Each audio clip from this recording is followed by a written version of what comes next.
Hello and welcome, I'm your Code Monkey. In this lecture we're going to make a super simple main menu and a loading system. Okay, so every game needs a main menu, so let's build one. Let's begin by making the scene, so let's go into our scenes and create a brand new scene. Call this the main menu scene. And okay, here's our default scene. Now over here, for the most part, we really just want some basic buttons, so nothing too special. So let's create a brand new UI canvas. And let's set it up as usual, so screen space overlay, yep. Then let's go with scale with screen size, 1920 by 1080. And let's match with the height. Okay, so there's our canvas. Now inside, let's make an empty game object. Name this the main menu UI. Let's stretch it to occupy the entire thing, so 0, 0 on everything, okay. Now inside, let's create a brand new UI button. Let's name this the play button. Then inside for the text, let's say play. Let's size the button to be quite a bit bigger, so let's say 450 by 150. And on the text itself, let's put it in bold, on a font size quite a bit bigger, let's say 70. Then let's also change the color. Let's put the text in white and the play button over here, the normal color for the image. Let's put it on a dark gray. Then also over here on the button background, let's add a nice outline. Let's put it on full black, say something like 3:3. Then let's make a shadow, and for this one 5 - 5. Okay, so that's our basic button. Let's just anchor the button, so choose the play button. Let's anchor it on the lower left corner, and let's push it just a bit like this. Okay, pretty simple. Now let's duplicate this one, push it a bit lower. Let's also make it just a tiny bit smaller, so just 120. This is going to be our quit button, so let's rename this to the quit button.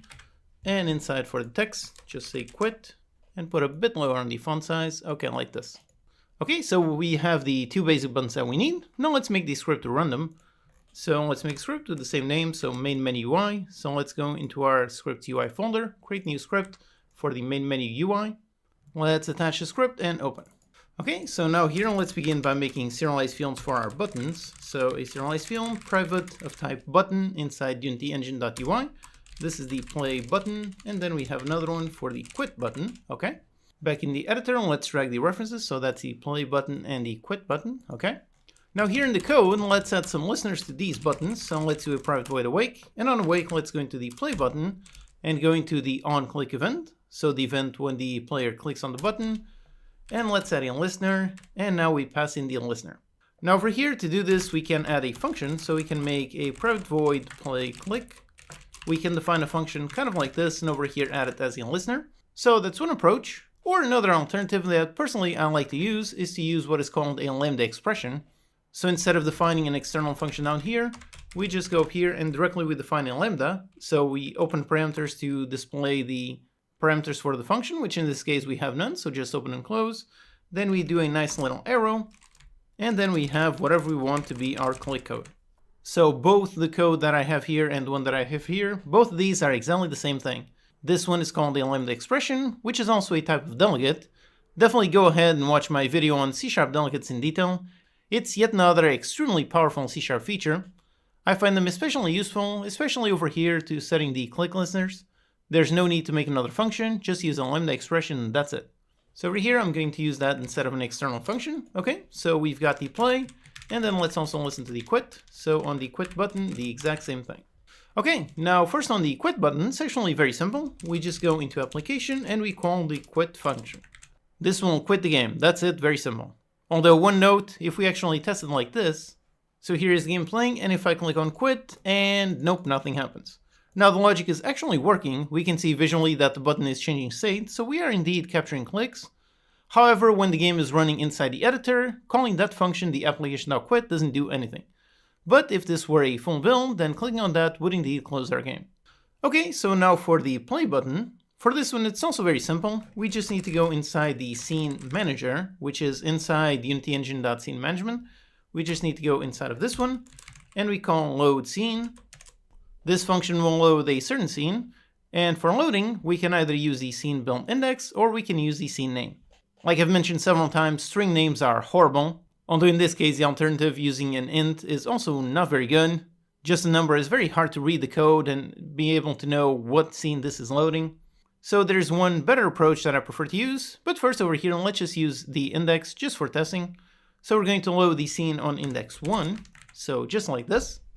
And then here in the editor, let's go into File and Build Settings. And over here we see the scenes in our build. Right now we just have the game scene. So let's just add our scene. So let's drag the main menu scene and drag it on there. And also let's make sure it's on the top of the list. Basically the first scene is the one that won't be loaded as soon as the game starts. So let's drag it right up top, just like that. Then over here on the right we see the index. So by loading the scene on index 1, we're going to be loading the game scene. Okay, so with this let's test.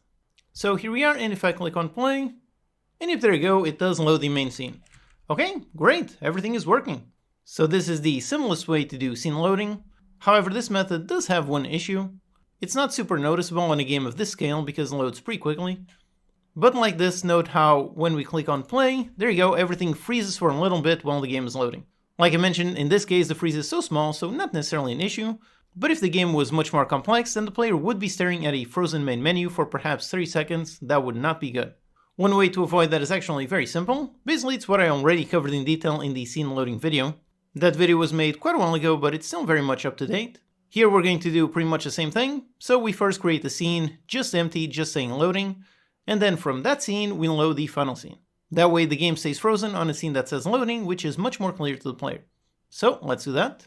First, let's make our scene. So inside our scenes folder, let's create a brand new scene. Call this the loading scene. Okay, let's go inside. And now in this one, we want this one to be fully black. So let's go into the main camera and scroll down over here under environment. And instead of rendering the skybox, for the background, let's go with a solid color. And let's go with full black. Okay, there's our black main camera. Now let's make a canvas. So a new UI canvas. Let's set it up as usual. So scale with screen size, 1920 by 1080, and match with the height. Okay. Then inside, let's just make a simple text object. So just say text. Then over here, let's say just loading. Let's put the text width and height on 0. Put it on bold. Let's make sure to disable wrapping and push it over there on the side, and maybe increase the font size by a little bit. Okay, there you go. We have our very basic loading screen. Now we're going to load this scene, and then whilst on this scene, we're going to load the final scene. Although also one very important thing related to loading scenes is you need to remember the lifetime of the objects. Regular game objects, like for example the ones that we see here in the hierarchy, these get destroyed when you do a scene change. So for the goal that we're trying to achieve, we need to load this loading scene, but then also somehow transfer data so that the loading scene here knows which one is the final scene. Now you might think that over here on the main menu, we could create a game object, attach a script that would hold the reference to the final scene, but like I said, game objects get destroyed as soon as we load the loading scene. So for transferring data between scenes, we can't really use a regular script on a regular game object. Now one approach is to use the don't destroy on load. This is a Unity function that helps you stop a particular script or a game object from being destroyed. That way the object won't persist through scene changes, so that's one option. But another option that I prefer is very simple. Let's just make a loader class. So let's create a new C# script, call this loader. And over here, let's go ahead and make this class a static class, and we are not going to extend model behavior. So just like this. Basically, by making it static, it means that this one is not attached to any specific instance of an object. This class cannot be attached to any object and cannot have any instances constructed. Then inside we can add static functions in fields, like for example a static int for the target scene index. So now this field, we could set this field from over here on the main menu UI, and when we would load, we would not be resetting this field. Also here I should point out one quick thing. You can make fields static without making the entire class itself static. Making the class static is just a good approach if the entire thing, if everything in this class is also meant to be static. If you don't make it static, then you can have regular fields here. You can have both static and non-static. Whereas if you make this static, then you're going to have an error because you cannot have non-static fields. So this is another clean code thing. If it's only meant to contain static logic, then make the class itself static. Okay, so we have a static field for our target scene. But as usual, we don't want this to be a public field. We don't want the main menu to directly write to this field. So let's make this class the only one responsible for anything related with scene loading. So instead, let's make a function, so a public static void, call it load. And for a parameter, let's receive a string for the target scene name. Then over here, we load the actual scene, so let's go into the scene manager and load the scene. And let's pass in the target scene name. Okay, that's it.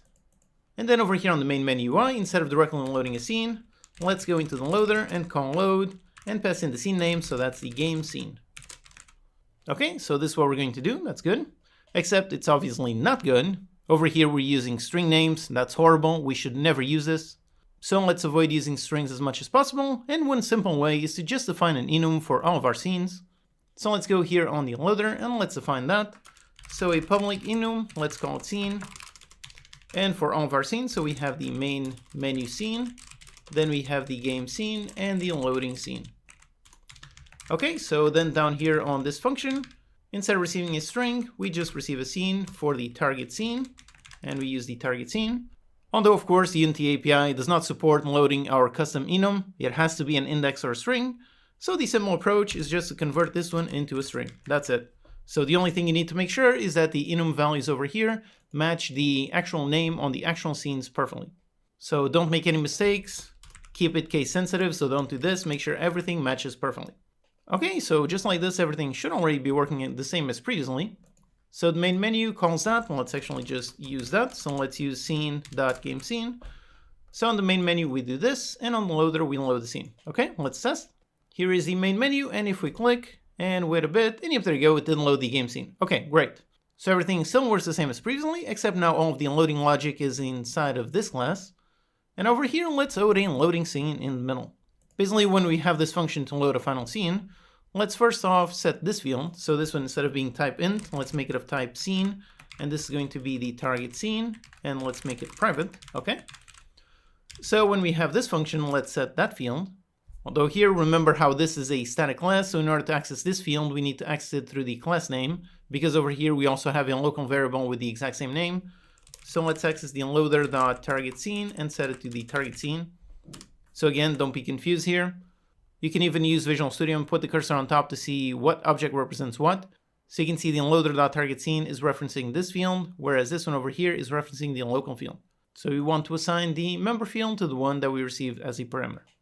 Okay, so we store that, and then let's immediately load the loading scene. So scene manager, let's load the scene, and we're going to load the scene.loadingScene.toString. Okay, so we're going to load that. And now here comes the tricky part. If we do this, so if we load the loading scene and then immediately load the target scene, if we do it like this, it won't actually show the loading scene. We're calling these functions one right after the other. So it will load one and immediately the other. Basically, we need to wait at least one frame to render so that the loading scene is visible, and then we can load the final scene. So let's make a script to do a very simple job. Let's create a brand new C# script for the loader callback. And now let's go inside the loading scene. So this is important. Let's make this on the loading scene, not the main menu or the game scene. So over here, let's create an empty game object for the loader callback. Let's reset transform, just keep things nice and clean. And let's attach the script, so the loader callback, okay. And on this script, we want to basically just wait for the very first update. So let's do a private bool is first update. And we start it off as true, actually. So is the first update is true, then we do a private void update. So if it is the first update, if so, then let's set is first update to false. And we have the first update. Although technically I should point out that we don't really need this.